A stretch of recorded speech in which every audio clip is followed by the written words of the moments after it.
Buat Pak Jokowi, kemenangan satu putaran ini garansi buat dia untuk melanjutkan kekuasaan. Kita tidak pernah tahu itu kertas suara sudah dikirimkan kemana saja. Kebetulan aja baru kebukaan di Taiwan. Kita nggak tahu di negara-negara lain. Dan kita tidak pernah tahu bagaimana distribusi ke pelosok-pelosok negeri. Di Taiwan, tolong buka. Kasih tahu orang-orang waras di Indonesia bahwa kecurangan sudah terjadi. Jadi artinya memang ada pengiriman yang diketahui oleh presiden, Bang. Karena presiden yang membela KPU kan. Presiden mengetahui bahwa sudah ada kertas suara yang dikirimkan duluan. Satu, BLT dan bansos adalah hak mereka. Kemudian yang kedua, itu bukan dari presiden, bukan dari Jokowi, bukan dari Prabowo, apalagi dari Gibran. Bukan uang mereka, tapi ini dari uang rakyat juga yang diambil dari pajak.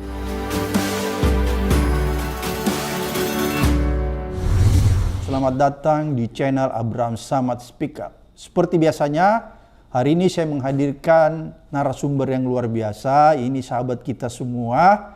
Saya langsung saja memperkenalkan beliau karena beliau ini udah terkenal banget. Assalamualaikum. Mas Henry Satrio.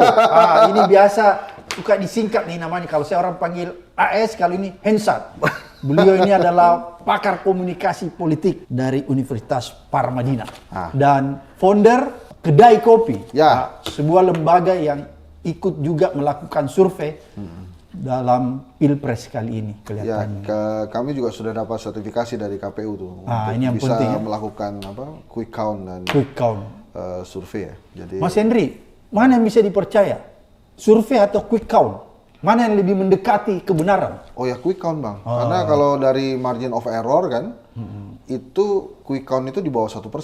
Di bawah 1%. Kalau survei itu masih 2,8% ya. Karena kan memang respondennya paling banyak. Kalau quick count itu biasanya kita minimal 2.000 TPS sebagai responden. Jadi kalau satu TPS itu ada 300 ya tinggal dikali aja. Jadi sebanyak itu responden buat quick count. Makanya di bawah 1% margin of error-nya dan belum pernah salah selama ini. Berarti kalau begitu saya ingin simpulkan, kalau salah tolong diluruskan. Kalau quick count boleh dikatakan hampir benar 100%. Sedangkan survei jangan percaya. Kalau survei itu untuk potret aja lah. Kalau untuk potret aja, kan angkanya bisa berubah-berubah. Tapi kalau quick count itu biasanya bersamaan dengan pada saat pencoblosan ya.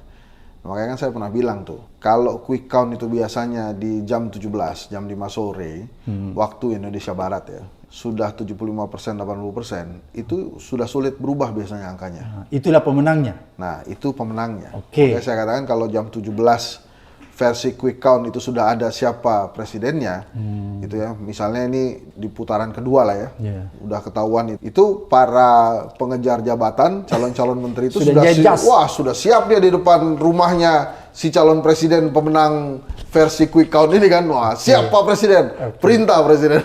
Oh, gitu sudah pergi jahit jas. Ya, gitulah. Oke. Berarti Bung Henry mau mengatakan kalau quick count itu nanti sudah jam 5 lewat, 5 sore di putaran kedua. Ini saya menarik nih kata-kata quick count di putaran kedua. Berarti Mas Henry sudah memastikan bahwa Pilpres ini tidak akan mungkin satu putaran. Ya, saya bilang kalau per hari ini mustahil Bang satu putaran.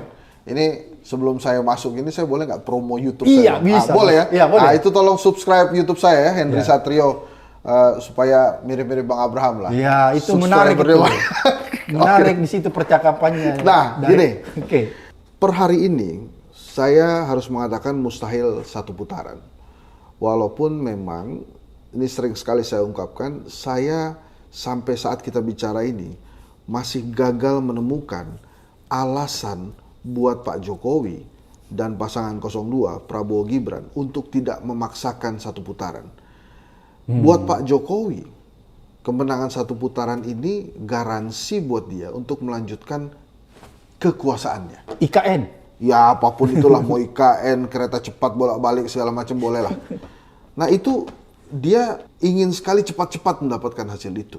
Sama Prabowo Gibran juga demikian. Jadi sampai hari ini saya nggak menemukan alasannya apa. Karena misalnya Bang ya, MK itu kan sudah dibuat kocar-kacir, gitu ya. Kemudian dia dapat penghargaan alumni terburuk gitu ya Pak Jokowi itu. Terus kemudian anaknya disebut Samsul lah, belimbing sayur lah, segala macam. Itu kan tekanan tuh buat dia. Maka tidak ada alasan buat dia. Saya nggak nemu nih alasan buat dia untuk tidak memaksakan ini harus satu putaran. Dan kita sudah masuk di Januari, Bang.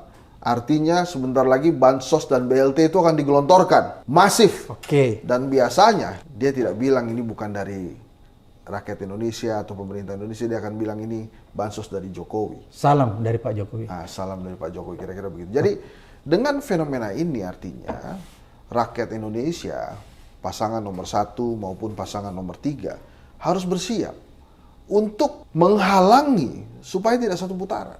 Karena kalau ini satu putaran, per hari ini saya katakan mustahil, beberapa hasil survei juga mengatakan mustahil gitu ya. Bahkan harusnya dia sudah, kalau memang betul-betul rakyat Indonesia mendukung Prabowo Gibran atas nama Jokowi yang tingkat kepuasannya sudah di atas 70%, harusnya kan 70% itu cepat, Bang. Tapi kan per hari ini kan ya kita pakai data Kompas lah, tidak perlu kedai kopi lah. Itu kan 40% saja sulit. Artinya sudah punya daya kritis rakyat Indonesia untuk menahan supaya tidak bisa ini satu putaran. Supaya tidak bisa ini menang mudah gitu misalnya. Membiarkan demokrasi saja. Nanti kita bicara lah siapa yang akan lolos ke putaran kedua. Tapi fenomena ini hari ini terjadi bahwa rakyat Indonesia tidak semudah itu menerima Prabowo Gibran sebagai penerus Jokowi. Mereka menyadari bahwa Prabowo bukan Jokowi, ya, Gibran bukan Jokowi. Walaupun waktu 2014 kan ada jingle ya, salam 2 jari, jangan lupa pilih Jokowi. Nah, sekarang juga masih ada itu, Jokowinya juga masih ada, tapi agak berubah sedikit. Salam 2 jari, awas ada anak Jokowi. Nah, gitu loh, kira-kira. Jadi sekarang rakyat itu mulai memperlihatkan kesadaran. Jadi 2023 ini, Bang, ini adalah tahun terburuk mungkin buat Indonesia pasca reformasi. Korupsi menggila. Nepotisme dipertontonkan terang-terangan di depan mata, kepatutan kewarasan dihilangkan, semuanya ada, termasuk dinasti politik yang diserahkan langsung di atas meja, ditantang rakyat Indonesia. Nah, gue mau dinasti politik, terus lo mau apa? Kayak gitulah kira-kira. Jadi 2023 ini terburuk. Jadi kalau benar apa yang dikatakan beberapa media, kemudian di medsos, perbincangan di warung kopi, ini memang dampak terburuk mungkin di dunia ya. Fenomena suami takut tit gitu ya, dan gabungan kekuatan tokoh tanpa tit gitu. Oke. Jadi ini 2023 ini buruk sekali buat Indonesia. Buruk atau brutal? Saya akan katakan buruk, Bang. Brutal itu di bawah buruk tuh. Oh, berarti buruk lebih di atas? Saya harus mengatakan buruk itu lebih di atas. Karena kenapa saya katakan demikian? Brutal itu baru aktivitas, Bang. Tapi kalau buruk itu ada rasa. Kepatutan dihilangkan, kewarasan dihilangkan, kewajaran dihilangkan. Itu yang 2023. Dan anehnya, pelakunya itu menganggap hal ini biasa-biasa saja. Dan perlu diteruskan. Walaupun harus melalui fenomena demokrasi yang pura-pura. Kenapa saya katakan demokrasi pura-pura? Kayak tadi saya bilang, saya tidak menemukan alasan buat Pak Jokowi dan pasangan nomor 2 untuk tidak memaksakan kemenangan satu putaran lewat bansos, BLT dan lain-lain. Dan alhamdulillah kan sebetulnya Tuhan yang Maha Esa, Allah Subhanahu wa taala mempertontonkan awal dari semua kecurangan itu. Ada unboxing kertas suara di Taiwan. Yang kata Pak Jokowi takut kantor posnya tutup. Itu kan fenomena alam itu yang menggerakkan. Orang itu yang menerima kertas suara itu unboxing, ya, dengan difoto. Woi, saya sudah dapat kertas suaranya, coblos nomor 2. Itu semesta, Bang. Dan sampai hari ini, walaupun KPU sudah mengatakan ini tidak sah, kita tidak pernah tahu itu kertas suara sudah dikirimkan kemana saja. Kebetulan aja baru kebukaan di Taiwan. Kita nggak tahu di negara-negara lain, dan kita tidak pernah tahu bagaimana distribusi ke pelosok-pelosok negeri. Apakah jangan-jangan sudah semua terdistribusi ke tempat-tempat yang kita tidak bisa pantau? Ini semesta yang pertontonkan, Bang. Nih, di Taiwan, tolong buka kasih tahu orang-orang waras di Indonesia bahwa kecurangan sudah terjadi. Ini baru satu tempat ya? Baru satu tempat. Saya tidak menuduh KPU melakukan kecurangan, tidak Bang ya. Oke. Ini harus digarisbawahi. Kenapa demikian? Karena pemilunya harus jadi Bang. Tapi kita kan nggak pernah tahu berapa kertas suara yang sudah dikirimkan oleh KPU. Apakah sudah di Taiwan saja? Walaupun KPU mengatakan itu surat suara tidak sah, apa yang dilakukan? Apakah itu dikirim balik kah? Apakah itu dibakar kah? Nggak pernah tahu kita Bang. Pertanyaan kedua, apakah hanya di Taiwan? Bagaimana yang di Singapura, di Malaysia? 5 tahun lalu kan Malaysia juga skandal. Iya. Itu apa yang terjadi? Terus apa yang misalnya dikirimkan ke Thailand, kemudian di negara Eropa, negara Amerika. Apa yang terjadi dengan kertas suara itu kita tidak pernah tahu loh Bang. Karena Pak Jokowi kepala negara sendiri mengatakan itu takut kantor posnya tutup. Jadi artinya memang ada pengiriman yang diketahui oleh presiden Bang. Karena presiden yang membela KPU kan. Kantor posnya takut tutup, presiden loh. Presiden mengetahui bahwa sudah ada kertas suara yang dikirimkan duluan. Dan itu kita satu lagi ya. Saya curiganya, jangan-jangan bukan ke luar negeri aja. Tapi di daerah-daerah terluarnya Indonesia, jangan-jangan sudah sampai juga itu. Jadi menurut Mas Henry, daerah-daerah terpencil, ini bisa saja kertas suara sudah ada di sana? Ya curiga Bang. Kecurigaan itu perlu loh buat demokrasi. Dugaan. Ya, curigaan itu perlu buat demokrasi karena kalau tidak kekuasaannya Oke. lanjut. Ini kalau Pak Jokowi tidak komentar Bang, nggak apa-apa. Maksud saya itu akan berhenti di level KPU. Tapi pada saat Presiden mengatakan takut kantor posnya tutup, Itu kata Presiden? karena Nataru ya, itu yang saya baca di Kumparan tuh Bang. Oke. Artinya Presiden mengetahui ada pengiriman kertas suara. Presiden tahu Bang, Oke. penguasa tahu. Iya. Ini Henry Satrio sebagai penghemat aja Bang ya, nanti mungkin yang ahli-ahli pemilu seperti teman-teman di Perludem mungkin, itu mungkin lebih memahami. Tapi kalau Presiden bersuara, ini mengkonfirmasi hipotesa saya bahwa tidak ada alasan bagi Jokowi dan pasangan nomor 2 Prabowo Gibran untuk tidak memaksakan satu putaran. Terkonfirmasi sudah ya. Tapi karena Mas Henry bilang ada kesadaran dari masyarakat untuk melakukan perlawanan sampai detik ini belum juga lewat 40%. Ya, makanya dikeluarkanlah senjata-senjata pamungkas. Kirim kertas suara duluan salah satunya. Oke. Kemudian sebentar lagi akan ada bansos dan BLT. Bang, ya saya kasih tahu juga nih buat penonton Abraham Samad Speak Up. Jangan pernah remehkan kekuatan sembako. Wah, bahaya ya. Sembako itu kuat, Bang. Oke. Mungkin buat penonton Abraham Samad yang kelas menengah ke atas itu bisa Ya. diketawain.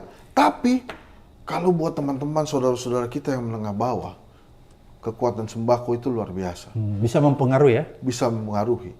Dan kalau sampai kemudian, Tapi bukankah kelas bawah itu harus tahu bahwa sembako memang itu haknya mereka? itu yang harus kita komunikasikan. Satu, Oke. BLT dan bansos adalah hak mereka. Kemudian yang kedua, itu bukan dari presiden, bukan dari Jokowi, bukan dari Prabowo, apalagi dari Gibran. Bukan Tapi duitnya ini mereka. bukan uang mereka, tapi ini dari uang rakyat juga. Iya. Yang diambil dari pajak, yang kemudian terkonversi untuk bansos BLT untuk membantu saudara-saudara kita yang lain. Jadi- Itu yang harus digarisbawahi bahwa bansos BLT ini dari Indonesia, dari negara. Dan mungkin saja yang menerima bansos itu belum tahu bahwa bansos itu sebetulnya adalah Hak dari mereka. hak mereka dan dari tetangga mereka yang bayar pajak. Seperti Mas Henry kan bayar pajak kan? Berpajak maksud Jadi wajar kalau Mas Henry marah ya. saya.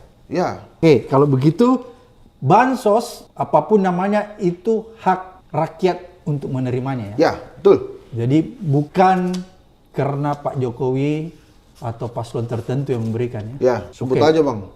Paslon nomor 2. Iya, paslon nomor 2 bukan. Jadi masyarakat harus tahu netizennya bahwa bansos itu adalah hak mereka untuk menerimanya. Oke, Mas Henry. Kalau begitu tadi Mas Henry bilang kalau kita coba lihat ya, ini kan sudah semakin dekat nih. Bansos budaya masif, tadi kecurangan ya, kertas suara yang tiba di Taiwan. Belum lagi Mas Henry menduga-duga jangan-jangan juga di pelosok lain sudah terjadi Ya. nih. Kalau ini sudah semakin masif hari H, apakah Mas Henry masih yakin bahwa pemilu ini bisa berjalan jurdil? Kalau semua hal ini digabungkan ya sulit Bang buat saya percaya bahwa pemilu akan jurdil. Walaupun Kan sebetulnya tidak pantas juga saya berkata jauh-jauh hari ya, walaupun curiga itu perlu. Jadi saya mau jawab pertanyaan abang itu, saya mencurigai akan sulit pemilu jurdil. Kalau ini terus berlangsung. Ya, tapi begini ya, kecurangan ini kan sebetulnya kalau memang benar ya, atau cara-cara untuk mendapatkan suara lebih kan bukan hanya pengen satu putaran kan, tapi juga memang ingin menang lagi, ingin berkuasa lagi. Tapi hal ini terjadi karena ada kekuatan lain juga di paslon lain yang bisa menggagalkan pasangan nomor 2 ini menang, gitu kan.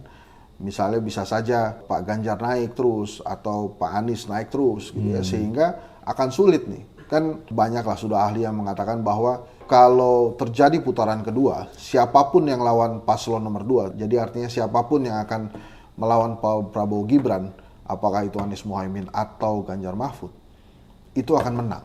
Oke, sebelum itu Mas Henry, saya tertarik tadi bahwa ini kan kampanye satu putaran ini kan tidak akan mungkin, Mas Henry bilang ya. Dan apakah ini seolah-olah di skenario kan ini kampanye satu putaran yang lewat lembaga-lembaga survei? Kalau sengaja dibuat? Kalau lewat lembaga survei, saya nggak tahu lembaga survei lain, Bang. Okay. Tapi Kedai Kopi itu memang terakhir survei itu September aja. Setelah itu saya minta teman-teman memonitor dulu aja lah. Jangan dulu, ini konkretnya begini. Apakah kalau lembaga survei terus mengkampanyekan satu putaran, berarti lembaga survei itu melakukan pembohongan dong? Itu yang saya mau tanya. Kalau memang ada, itu bahaya, Bang. Harusnya lembaga survei tidak membuat kesimpulan nih. Oke, berarti bohong ya kalau dia buat Harusnya kesimpulan. lembaga survei itu hanya menyampaikan saja bahwa fenomena data yang terjadi ini akan seperti ini. Tapi kalau kemudian dia menyimpulkan akan satu putaran, itu menurut saya tidak patut. Tapi yang saya aneh ya sebetulnya tuh ya. Sebetulnya tanpa kampanye yang curang-curang, atau misalnya tanpa bansos itu, apa yang dilakukan Pak Jokowi itu harusnya bisa ditiru tuh oleh paslon-paslon untuk meraih kemenangan. Pak Jokowi itu, dulu itu kan Bang, kampanyenya itu kan mendatangi orang. Menyapa ya? Menyapa langsung. Oke. Dia datang ke rumah-rumah, walaupun tidak semua rumah, Oke. tapi dia videokan kemudian dia viralkan itu. Oke. Terserah lah itu mau settingan atau dia pasti settingan lah. Ya, tapi- Nggak mungkin kan orang itu datang sendiri tanpa ada kamera kan. Tapi yang jelas dia datangin. Tapi dia datangi itu. Oke. Prabowo kemarin ya, Oke. yang di Cilincing itu. Dia ikuti apa yang dilakukan oleh Pak Jokowi. Itu yang disebut belusukan ya? Belusukan. Oke. Dia sapa itu. Ganjar juga sekali-sekali sapa. Oh, Ganjar juga melakukan itu? Ya, dia melakukan itu. Belusukan? Yang tidak boleh tidak dilakukan oleh pasangan calon presiden atau calon presiden, itu jangan sampai dia tidak belusukan. Jangan sampai dia tidak menyapa publik. Mendatangi ya? Tidak mendatangi. Oke. Itu menurut saya, ini masukan juga ini buat pasangan Dan nomor dulu, 1. jadi Ganjar melakukan mendatangi sama dengan belusukan dilakukan Pak Jokowi. Ya. Prabowo juga. Anies gimana? Nah ini dia, ini masukan buat Mas Anies ya. Oke. Mas Anies ini tim kampanyenya memang punya berbagai program bagus-bagus. Misalnya, Jalan Sehat, Oke. Desak Anies. Itu bagus-bagus Bang.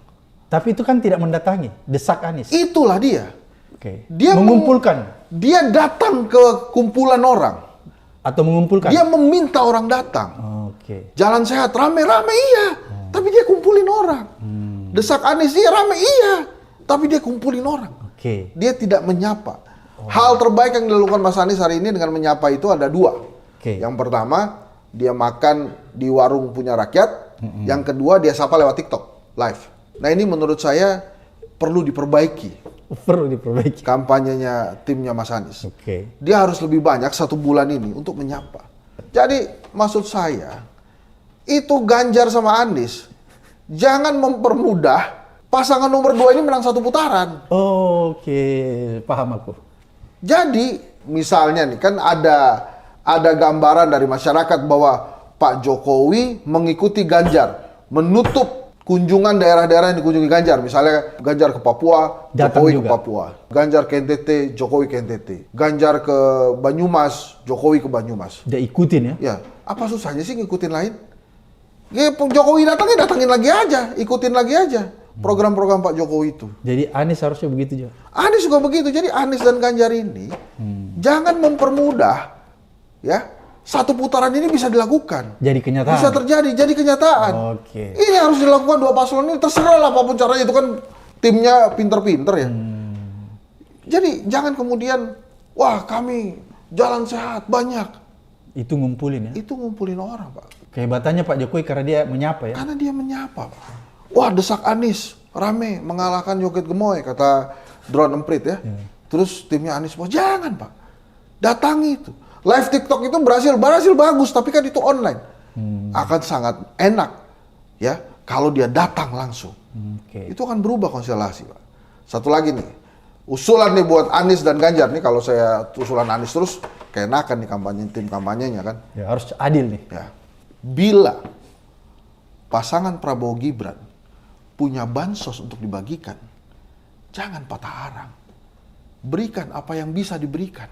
Misalnya, Ganjar. Ini walaupun saya pikir ini tim terlemah saat ini ya, Manchester United itu kan. Soalnya saya Liverpool. Ganjar jalan-jalan, dia pakai itu misalnya kostum MU yang kalah terus itu. Selesai ketemu orang, kasih aja kaos MU itu. Dia tidak akan cerita MU, dia akan cerita saya dapat kaos ini dari Pak Ganjar. Dan itu akan cerita ke semua orang. Tersebar. Mas Anies misalnya. Dia makan di soto apa gitu misalnya, soto A atau soto B, atau warteg A atau warteg B. Kalau dia cuma bayar, ya Abraham Samad juga makan di situ bayar. Tapi tidak memberikan bekas. Apa itu? Ya topi atau peci yang dia pakai itu, berikan ke si tukang warteg itu, si tukang soto itu, si penjual tempe itu misalnya. Dia akan cerita. Saya dapat topi loh dari Anies Baswedan, saya dapat kaos loh dari Anies Baswedan. Itu kan bisa dilakukan. Tapi jangan kemudian Prabowo Gibran dengan bantuan Pak Jokowi bagi bansos, bagi BLT, bagi beras, cuma protes dari jauh aja. Wah tuh curang tuh bagi-bagi bansos kan bansos negara tuh, bukan bansosnya paslon 2. Ya mau nahan apa lagi? Ini penguasa kan? Mereka akan melakukan segala hal. Nah, apa yang bisa dilakukan? Jangan mempermudah, bagi-bagi juga aja. Tapi hal yang sifatnya private, sifatnya pribadi. Nggak perlu mahal-mahal juga, nggak perlu sampai jam tangan juga. Topi kah? Atau pulpen kah yang dia pakai? Misalnya Mas Ganjar habis, atau Pak Mahfud kan, profesor kan nih, habis makan di warteg A gitu kan. Terus misalnya tukang wartegnya bilang, Pak saya minta tanda tangan dong. Oh ya tanda tangan. Setelah itu pulpennya kasih. Ini Pak, ini pulpen dari saya, Bapak simpan saja. Dia akan cerita Pak ke pembeli-pembeli itu. Saya dapat ini loh, pulpen dari Pak Mahfud nih. Oh, saya dapat sarung selepetannya Caimin nih. Satu saja Pak. Tapi itu pengaruhnya dahsyat. Tapi jangan diam saja. Kita memang tidak bisa melawan penguasa. Dan saya yakin Anies Ganjar pun bingung bagaimana caranya melawan penguasa. Kalau tidak bisa memberikan beras, berikan apa yang dipunya. Karena itu kan yang bisa dilakukan oleh pemimpin kita. Tapi jangan kemudian mempermudah satu putaran itu menang. Mudah. Jadi maksud saya jangan sampai kemudian mempersilahkan menang satu putaran itu terjadi. Silakan kalau mau ingin berkomunikasi, menurut saya apa salahnya sih berkomunikasi? Demi Indonesia juga, demi bersama-sama kebersamaan juga. Yang dilawan ini besar Bang, penguasa Bang. Jadi kalau tidak ada kerjasama dari rakyat untuk mencegah hal ini terjadi, dari paslon untuk mencegah hal ini terjadi, ini akan menang mudah satu putaran. Walaupun hari ini saya katakan ya, sekali lagi saya ulang, saya yakin tidak mungkin menang satu putaran, walaupun saya tidak menemukan alasan buat Pak Jokowi dan pasangan nomor 2 Prabowo Gibran beserta partai politik yang berada di belakangnya untuk tidak memaksakan satu putaran itu terjadi. Dengan segala cara? Dengan segala cara. Termasuk kecurangan? Ya, dugaan kecurangan. Karena hanya dengan satu putaran mereka bisa bernapas lega terlebih dahulu, kemudian melanjutkan hal-hal yang menurut saya tidak baik. Kalau kemudian menang, hai para pemimpin parpol, ya, kader-kader partai politik, jangan kaget. Misalnya nanti kerabatnya siapa tiba-tiba jadi ketua umum mendadak. Jangan kaget tiba-tiba nanti ada anaknya siapa lagi jadi ketua partai politik. Kemudian jangan kaget juga, misalnya bupati saat ini menunjuk anaknya jadi calon bupati, menunjuk anaknya jadi calon wali kota. menunjuk anaknya jadi calon gubernur. Bahkan anak menteri menunjuk anaknya sebagai menteri penggantinya. Karena sudah dilakukan saat ini. Sudah dilakukan saat ini, sudah ada contohnya. Jadi menurut Mas Henry ini presiden buruk ya kalau Buruk. ini terjadi ya. Buruk sekali. Jadi misalnya kalau Ini adalah langkah mundur buat Indonesia.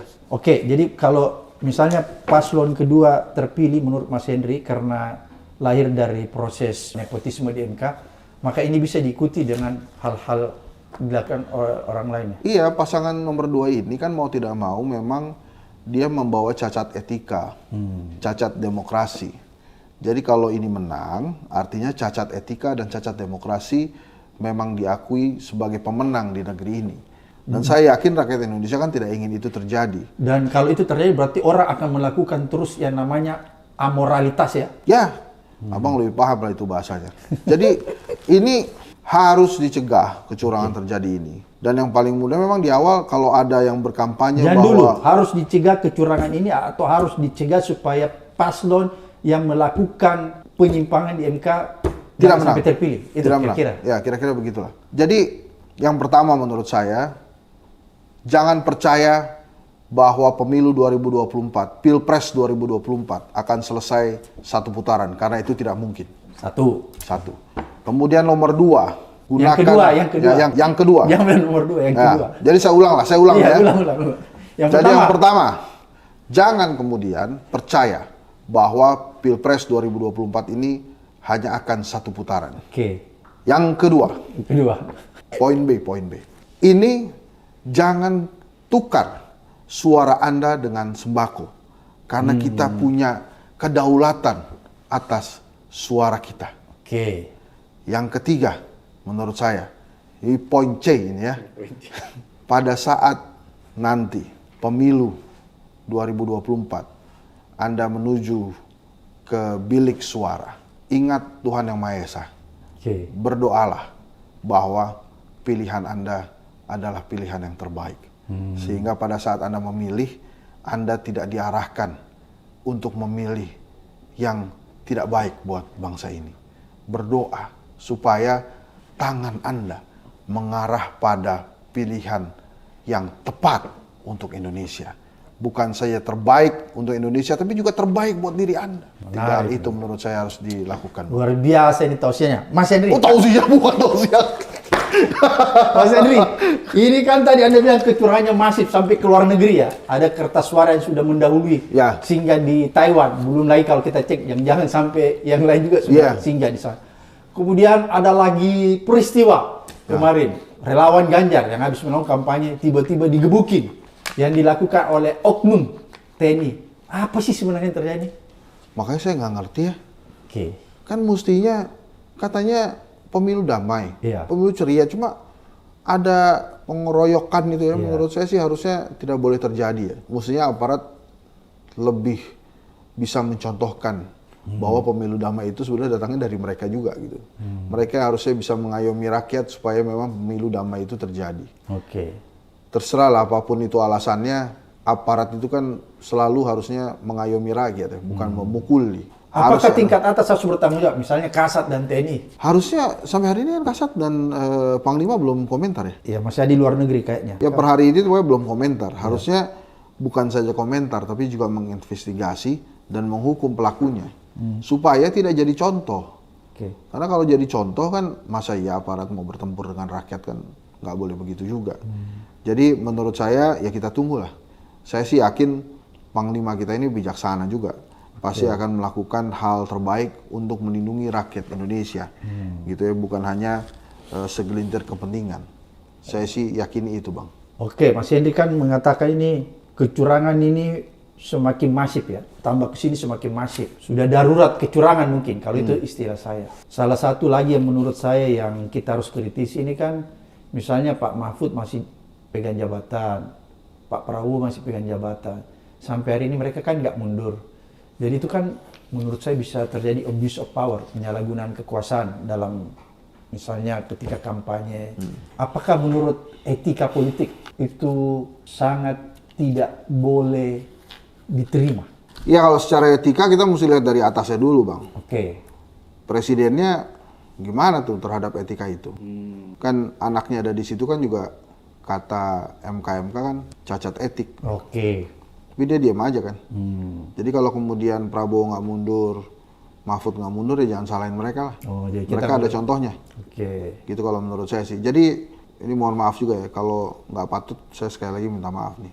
Mestinya Presiden memahami lah bahwa kekuasaan yang muncul dengan mengakali demokrasi, kemudian mengakali etika kewarasan, dan merendahkan intelijensia serta kepatutan rakyat, itu sebetulnya tidak boleh terjadi kan. Nah selama ini kan didiamkan begitu saja seolah-olah nanti juga selesai. Jadi itu menurut saya hal yang tidak ada dalam pemimpin kita hari ini. Rasa itu kan penting. Rasa itu yang membesarkan Indonesia. Rasa itu yang memberikan kemerdekaan kita. Nah makanya kadang-kadang saya suka bertanya nakal Bang dalam pikiran saya. Sebetulnya yang penguasa saat ini itu presiden ya. Pada saat reformasi itu dia ngapain sih sebetulnya? Terus kemudian pada saat reformasi terjadi itu dia punya nggak pikiran berseberangan dengan Soeharto misalnya? Jadi kadang-kadang saya mikir juga, karena itu dibalikin lagi pada era dia, hal-hal yang kita tidak suka pada zaman reformasi. Apa sih yang kita tidak suka zaman reformasi? Satu, KKN. barang-barang sembako. Enggak, ini nggak usah jauh-jauh Bang. Oke. Sembako kan kita nggak suka mahal-mahal kan. Harus dijaga itu harga sembako kan. Cuma kan per hari ini kan harga sembako tuh tinggi sekali. Melunjak. Melunjak. Saya nggak tahu, jangan-jangan kesengajaan tuh supaya sembakonya bisa lebih efektif dan efisien. Rakyat menerima itu dengan riang gembira. Karena kan susah dibeli. Ini mohon maaf ya. Saya ini bukan nuduh tapi curiga aja gitu. Karena sembako terus-terusan, tapi harga sembako juga didiemin gitu. Sementara menteri yang harusnya mengatur harga sembako itu kan sibuk kampanye presiden terus gitu. Itu ya yang pertama, kan kita nggak suka waktu itu sembako mahal di zaman Pak Harto, itu terjadi lagi. Yang kedua, korupsi, kolusi, dan nepotisme. Satu-satu lah, korupsi kita juga tidak suka terjadi. Itu dilakukan di era sekarang ya? Ada lagi hari ini. Oke, nepotisme. Kisruh di KPK dan lain-lain itu kan terjadi. Kemudian yang ketiga, nepotisme kita tidak suka terjadi. Dinasti politik tuh kita nggak suka terjadi di era Orde Baru. Tapi kan hari ini didiamkan. Dari level paling bawah, kepala desa misalnya. Dia minta 9 tahun 3 kali periode tuh pasti kan beranak pinak tuh kepala desa itu. Terus kemudian di level anggota DPR, dan yang paling parah ya terakhir ya di level presiden. Itu kan kita tidak ingin terjadi. Tapi itu terjadi hari ini.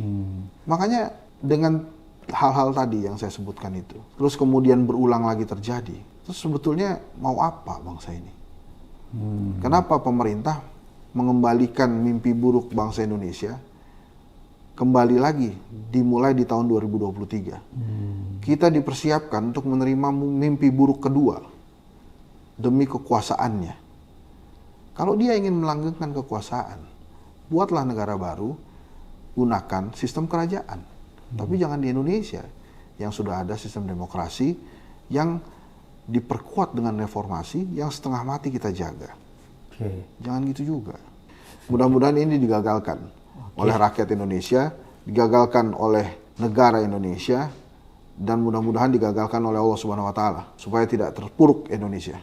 Oke, tadi menarik nih, Mas Henry bilang ini yang memimpin sekarang, katakanlah presiden itu, apa yang dia lakukan waktu reformasi? Pernah nggak dia lihat reformasi? Pernah nggak dia terlibat di reformasi? Dan pernah nggak dia merasakan? Saya mau simpulkan apa yang Mas Henry katakan tentang reformasi itu, berarti Mas Henry mau katakan presiden sekarang ini sebenarnya tidak punya andil di reformasi, tiba-tiba menikmati. Ya emang nggak ada, emang apa? Ya, makanya mudah-mudahan Pak Jokowi nonton acara Bang Abraham, sehingga pertanyaan saya itu bisa dia jawab. Minimal dia datanglah menjadi narasumber di Abraham Samad Speak Up ya. Saya ingin menjawab pertanyaan Henry Satrio, apa yang saya lakukan pada saat reformasi. Nah dia jelaskan. Kalau menurut Mas Henry, Pak Jokowi tidak ada andilnya di reformasi? Ya, sejarahnya nggak ada Bang. Kan kita belajar bicara dari sejarah kan. Misalnya saya lulus di Universitas Pajajaran, di Universitas Indonesia, di BINUS. Saya ada sejarahnya tuh. Ijazahnya saya ada. Kenapa? Kan itu kita belajar sejarah. Kenapa semua ijazah ini? Oh enggak, ini kan saya mencontohkan, Oh, oke. kita belajar dari sejarah itu, salah satu buktinya sejarahnya saya kan salah satunya adalah Lulus ijazah. dari Pajajaran, ada Ya. ijazah. Dan kemudian saya lulus 99. Ada Pasti ijazah? saya ada ijazahnya. Oke. Pasti saya terlibat di dalam perjuangan menggapai reformasi. Oke. Gitu. Ada ceritanya. Saya membentuk Iya. sampai hari ini masih ada tuh. Pokoknya ada jejaknya lah. Ya, pers mahasiswa. Ya, pokoknya ada Jatinangor. jejaknya. Sampai sekarang masih ada jejaknya saya. Tapi kan ini kita coba cari kan. Ini yang dilakukan apa? Makanya saya berdoanya, ini sebetulnya saya bukan nuduh, tapi undangan ini sifatnya. Mudah-mudahan Pak Jokowi menonton dan kemudian dia hadir di sini, dia bisa menjawab pertanyaan dari Henry Satrio, a.k.a. Hensat, gitu ya. Saya ingin menyampaikan bahwa yang saya lakukan pada saat reformasi terjadi adalah 1, 2, 3. Karena kan dia di Solo. Solo itu kan salah satu epicentrum reformasi itu. Iya kan. Heboh betul. Heboh betul itu. Nah dia bisa melakukan Rusuh itu. bisa. Misalnya. Pada saat itu pernah nggak dengar nama Pak Jokowi waktu reformasi? Dia ada di mana kira-kira? Mas Ya, Henry? nggak dengar saya bang.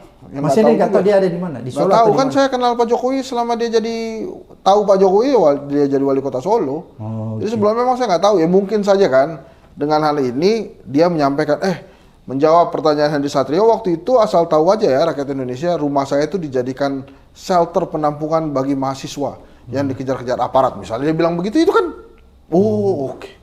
Berarti dia memahami reformasi. Dia punya andil lah ya. Nah, dia punya andil. Nah, pertanyaan kedua, kenapa dia biarkan nepotisme hari ini kan? Kalau dia punya andil. Nah, kalau dia punya andil, nah itu kan dia bisa jawab lagi. Makanya saya mendoakan mudah-mudahan Pak Jokowi menonton Abraham Samad Speak Up. Tapi abang kalau juga Pak Jokowi jadi narasumber, jangan ketakutan juga. Tanyanya kayak begini nih ke saya. takut. Pak Jokowi, Jangan. ini gimana ini terjadi Pak Jokowi? Oke, kita tanya di mana Pak Jokowi pada tahun 1998 ketika reformasi. Ya. Itu nanti akan kita tanya. Mudah-mudahan dia mau datang ke tempatnya Mas Hensat di Oh ya podcastnya boleh Mas juga, Hensat. podcast saya juga saya senang banget tuh. Ya langsung kan. Ya. Oke Mas Henry, ini kan menarik nih. Sudah semakin dekat dan tanggal 7 nanti ada debat capres tuh. Ya, coba capres lagi. Dan menurut saya tema kali ini cukup menarik ya, karena bicara Geopolitik, tentang ya. pertahanan keamanan geopolitik. Jadi ini bisa mengukur sejauh mana kemampuan intelektual seseorang, gagasan seseorang. Karena kan kalau kita lihat Mas Henry ya, sorry, bukan meremehkan. Debat yang baru-baru ini, debat cawapres maupun capres yang lalu, menurut saya itu minim gagasan. Lebih kepada hal-hal yang sifatnya operasional yang disampaikan. Kan kita menginginkan seorang presiden atau wakil presiden itu yang kaya gagasan. Punya gagasan yang melompat, kuantum. Bukan yang operasional. Kalau yang operasional itu bupati, Ya. wali kota, gubernur. Itu operasional. Kalau Ya. presiden bukan operasional. Menurut Mas Hensat. Sorry ya. Iya. Sorry ya ini Bang Abraham. Menurut saya sih ide-ide itu adalah nanti. Oke. Bahkan menurut saya kadang-kadang abstrak juga. Kita nggak ngerti ini maunya apa gitu ya. Oke. Tapi nanti kita bisa lihat. Bang Abraham gini, problemnya dengan debat itu.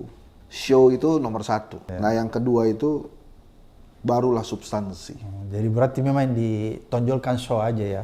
Iya, kalau debat itu Jadi walaupun otak orang kosong, yang penting show-nya bagus itu yang dianggap bagus. Yang utama itu memang show. Jadi substansi ini nomor sekian lah.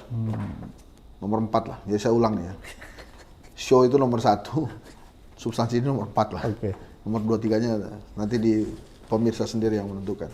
Jadi maksudnya pada saat Abang Abraham menginginkan substansi, nanti pada saat substansi itu dilontarkan oleh para capres pun, itu memang sulit dipahami pastinya. Jadi kalau dalam ilmu komunikasi itu, substansi itu cuma 7%. Oke. 38%-nya itu ya gestur, terus kemudian sisanya ada baju, ada pakaian, gitu, ada mimik. Jadi memang kita ini tidak terbiasa untuk memperhatikan substansi. Maka cibirannya Pak Prabowo pada saat debat pertama, meletnya Pak Prabowo, itu lebih diingat ketimbang substansi yang disampaikan oleh Pak Prabowo, Pak Ganjar, dan Pak Anies. Jadi kalau kemudian nanti kita menginginkan substansi, itu mungkin buat Bang Abraham itu akan menarik gitu ya. Tapi coba nanti kalau misalnya keseleo atau hal-hal yang tidak ada kaitannya justru dengan substansi, itu akan lebih diingat oleh masyarakat. Makanya harus hati-hati juga terhadap gestur. Misalnya, gerakan meninggalkan podiumnya Gibran. Itu kan sampai hari ini kan tidak diperjelas oleh KPU itu sebenarnya boleh atau tidak. Yeah. Karena dia intimidatif loh. Pada saat dia menjawab pertanyaan Pak Mahfud, dia datang ke Pak Mahfud, itu intimidatif. Itu kalau penalti nggak boleh. Dia datang ke Pak Mahfud tuh. Waktu Caimin tanya juga Mas Gibran juga datangi. Caimin itu kalau dalam sepak bola itu tidak boleh terjadi. Karena tendangan penalti itu ada aturannya juga. Harus di Tidak boleh tempatnya. terjadi. Makanya itu kan sampai hari ini juga belum diklarifikasi. oleh KPU. Ya, kemudian serangan balasan. Ya. Serangan balasan juga langsung tidak diperbolehkan. Kan kemarin Gibran menyampaikan SGIE gitu ya, yang harusnya SGIE. Ya, bahasa Indonesia. Nah, ini langsung dilindungi dia oleh KPU supaya tidak dapat serangan balasan. Singkatan-singkatan tidak boleh Ya. dalam debat-debat selanjutnya. Wah, itu kan langsung dilindungi, tidak bisa ada serangan balasan itu. Kalau saya pribadi, Bang. Jadi jangan dulu. KPU ini berubah-berubah ya regulasinya. Selalu kelihatannya hanya menguntungkan sesuatu saja. Kan dia buat lagi peraturan baru bahwa singkatan nggak boleh. Iya. Dulu juga buat peraturan tidak ada podium. Sekarang ada. Tidak boleh ada doa. Itu kan yang pertama gitu. Gitu ya? Berubah-ubah. Ada doa, Iya Bang? kan ada doa yang pertama. Mengeningkan cipta itu. Iya, cuma meninggal kita nggak ada doa. Terus podium nggak ada, dihilangkan podium. Itu apa sih maksudnya itu KPU itu? Merubah-rubah. Sudah, Bang. Abang tenang saja. Oh tenang, oke. Harus dimengerti bahwa Kita tenang lagi. pemilu 2024 ada penguasa yang menjadi pemain. Oke, jadi tidak mungkin netral KPU-nya. Anda mau bilang begitu? KPU yang ngelantik penguasa atau rakyat, Bang? Oh, presiden. Nah, ini penguasa. Anda ini, anak saya ini lagi ikut. Waktu itu yang melantik Anda itu saya. So, gimana tuh, Bang? Oke. Oh ya siap, Pak. Gitu ya. Mau apa, Pak? Saya bisa loh tidak melantik Anda waktu itu. Misalnya. Iya, iya. Ini Bang, monolog. Ya, monolog ya. Heri Satrio. Imajinasi. Jadi menurut saya pasangan nomor 1 dan nomor 3 tidak boleh cengeng dengan aturan-aturan berat sebelah dari penguasa yang diwakili oleh pelaksana pertandingan. Oh, paham. Oke. Jadi kalau begitu-begitu ya udah santai. Anggap saja itu pasti terjadi lah. Jadi harus siap. Harus siap. Oke. Misalnya kita main bola nih di lapangan, gol, kemudian diralat karena alasan VAR kan ada tuh VAR tuh Bang ya. Iya, iya. Virtual assistant referee. Itu ternyata nggak gol. Si VAR itu bilang dibatalkan, walaupun harusnya memang gol. Iya. Ya sudah, harus siap. Cetak gol lagi aja. Tapi kan susah, nggak semudah ini kita omongin. Nggak apa-apa, tapi harus berusaha. Oh, Tapi maksud saya ingin menyampaikan pesan ke Anies Baswedan, Ganjar. Muhaimin Iskandar, Ganjar Pranowo, Mahfud MD, jangan cengeng menghadapi penguasa. Konsentrasi saja. Jadikan debat besok itu yang terbaik buat Anda sekalian. Waktu di debat pertama, Anies dan Ganjar sudah berhasil menempatkan Pak Prabowo paling bawah skornya. Oke. Nah, ulang lagi aja itu. Jadi Anda mau bilang debat pertama itu yang pemenangnya adalah Anies dan Ganjar. Ya, Anies, Ganjar, Prabowo. Prabowo Karena urutan terlalu ketiga. banyak blunder yang dilakukan. Makanya saya katakan, kalau Prabowo dan Gibran banyak blunder terus-terusan di debat, bisa kalah duluan ini. Jadi pasangan. kemarin juga Gibran blunder. Oh iyalah. Dia tampil bagus ya. Memukau. Jadi artinya memukau visualnya. Visualnya. Ya, tapi Dia substansi. Substansinya kan Hancur. nol kan. Terus kemudian tidak menghormati Prof Mahfud itu juga dan tidak menghormati Caimin, menurut saya agak kelewatan. Pertanyaan ingin mempermalukan Caimin dengan SGIE yang harusnya SGIE itu mempermalukan Caimin, itu sebenarnya tidak layak. Pemimpin nggak boleh begitu. Nggak etis. Terus kemudian carbon capture storage Oke. ke Pak Mahfud. Itu benar tuh Pak Mahfud. Oh, ini kalau mau masuk ke arah sini dan kemudian bicara tentang carbon storage kan ini akan berbalik ke Pak Prabowo yang gagal dalam food estate setelah menebang hutan kan. Dan jawaban Pak Mahfud betul itu karena Gibran bertanyanya kalau Bang Abraham ingat sebagai profesor di bidang hukum. Maka Pak Mahfud jawabnya benar. Ya kalau mau tanya regulasi naskah akademik dulu diberesin. Dia benar jawabannya karena Gibran memulainya dengan sebagai profesor ahli hukum gitu. Nah Gibran nggak paham tuh. Makanya dia secara show oke, tapi menurut saya sih Gibran itu harus bagus. Kalau begini, kalau bagus Gibran, ya iyalah dia harus bagus ya anak presiden, anak penguasa. Kalau dia jelek, oh gimana sih? Kok jelek? Jadi dia tuh terjebak kanan kiri. Kalau dia bagus, salah. Kalau dia jelek juga salah. Kenapa demikian? Kenapa dia salah terus? Karena dia masuknya juga salah. Berada di panggung itu juga cacat etika gitu kan, kata MKMK bukan kata Hensat kan. Gitu Bang. Jadi menurut saya kalau kita balik lagi ke nanti debat tanggal 7 Januari, kita akan tunggu juga. Selain substansi, menurut saya nomor sekian itu, show-nya gimana. Tapi buat Anies dan Ganjar, ya udah di kepalanya ya pasti curang, ya udah curang. Namanya juga menghadapi tuan rumah kan abang petinju. Petinju itu kalau kita di posisi penantang, kita kan harus mengalahkan KO tuh. Harus menang telak. Harus menang telak dan KO bang. Nggak boleh menang angka. Nggak bisa menang angka terhadap juara bertahan. Iya. Nah ini anggapannya. Jadi buat Anies dan Ganjar itu harus KO menangnya, nggak bisa cuma angka. Berarti kalau begitu, kalau dia harus menang KO, nggak boleh menang angka, berarti nanti di debat ini, tanggal 7, Anies dan Ganjar harus mengkuliti Prabowo seperti debat pertama. Harus mengeluarkan. Terus terang ya bang ya. Di debat pertama itu, saya kaget Ganjar berani ambil resiko. Apa resikonya dia? Ya. Dia bicara tentang anti korupsi bang. Ya. Seolah-olah dia bilang, lu yang nuduh-nuduh gua terlibat korupsi KTP itu tuh tidak benar ya. Saya bicara sekarang harus miskinkan koruptor. Itu beresiko buat dia bang. Kemudian resiko keduanya Ganjar. Dia tunjuk itu Prabowo. Bisa nggak Anda menunjukkan di mana makam-makamnya para aktivis, para korban penculikan itu? Itu juga resiko buat dia. Kenapa saya bilang resiko? Karena di belakang Prabowo ada Jokowi. Gitu kan. Yang gara-gara Jokowi ya, akhirnya kan sekarang diintili dia sama Jokowi kan. Itu beresiko buat dia. Atau misalnya pertanyaan yang akhirnya membuat Pak Prabowo mengakui bahwa yang saya culik ini ada di sini. Gitu kan. Korban-korban yang katanya bermasalah dengan saya ini sekarang mendukung saya. Yang teman saya itu Mas Budiman Sujatmiko, saya tahu dia di bawah alam bawah sadar atau sadar dia berdiri dan bangga gitu ya. Yang kemudian akhirnya membuat Faisal Reza temannya marah. Bersedih, bukan menangis dia melihat Budiman Sujatmiko begitu seolah-olah melupakan teman-temannya. Nah itu kan terjadi di debat pertama. Ya kalau di debat kedua ya selesai. Tapi apakah Pak Prabowo tidak belajar? Enggak lah, dia pasti belajar lah. Apa yang diperlakukan Anies Baswedan dan Ganjar Pranowo di debat pertama, pasti dia juga akan mempelajari itu. Misalnya nih bang, ini tentang geopolitik.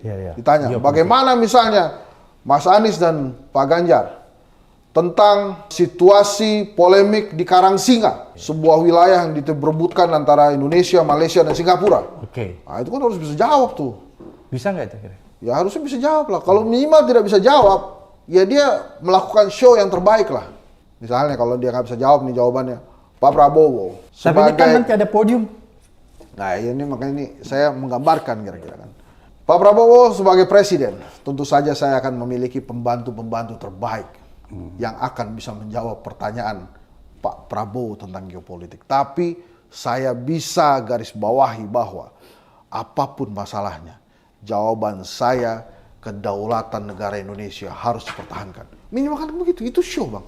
Wih, bisa jawab dia. Walaupun sebetulnya kan tidak menjawab. Kalau pukul-pukul itu haknya Pak Prabowo bang. Jadi jangan ikutan itu. Gitu jadi. Itu show ya kalau pukul. Itu show. Dan akhirnya diingat kan. Kemudian joget-joget itu juga. Coba Mas Gibran apa nih kata? Gini-gininya aja yang diingat. Karena itu show bang.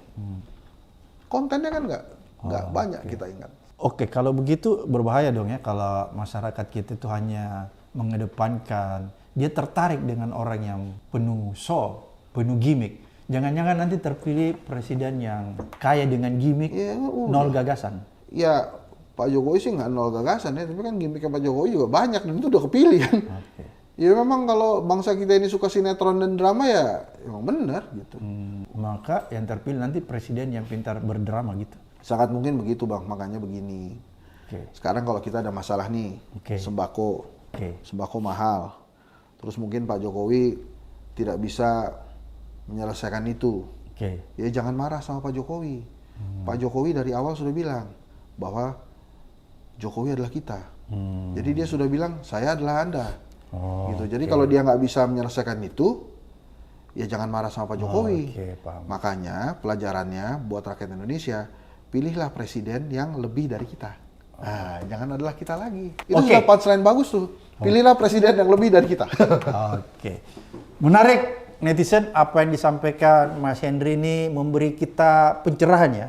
Memberi kita edukasi dan mudah-mudahan apa yang disampaikan ini menuntun kita nanti di tanggal 14 Februari untuk bisa menemukan kebenaran. Agar kita bisa memilih pemimpin atau presiden yang bukan pandai berdrama tapi minim gagasan. Jangan Tapi lupa- kita akan memilih presiden dan pemimpin yang punya gagasan luar biasa dan integritas yang kuat. Sampai ketemu di episode berikutnya di Abraham Samad Speaker.